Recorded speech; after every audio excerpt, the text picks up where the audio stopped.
ఈ చెట్టు చూడండి ఫ్రెండ్స్, ఇదిగో ఇలా అన్ని ముళ్ళతోనే ఉంటుంది చెట్టు అంతా, ఆకులు మొత్తం ముళ్ళతోని, ఎల్లోగా పూలు ఎంత బాగా పూస్తాయో. పూలను చూస్తేనైతే చాలా మంచిగా ఉంటుంది.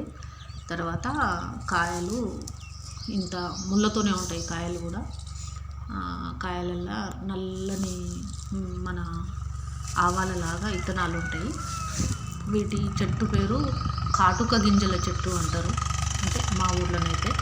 అంటే ఎందుకు అలా అంటారంటే, అవి కాయలు కాసినాక విత్తనాలు చెట్టు మీద అవి ఒక కింద క్లాత్ పరిచి దాన్ని కట్టెతోని ఇలా పంపితే విత్తనాలు చూడండి అలా కాయలు పగులుతాయి. ఎండినాక విత్తనాలు అయినాక పగిలినాక దాని కింద ఒక క్లాత్ పరిచి చెట్టుని ఇట్లా కట్టె పట్టి పంపితే అలా పట్టి పంపితే చూడండి అన్ని విత్తనాలన్నీ రాలుతాయి.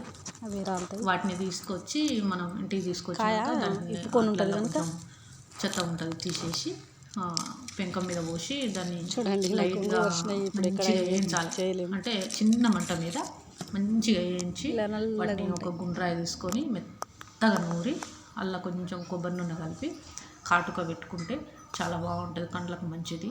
బొట్టు పెట్టుకో.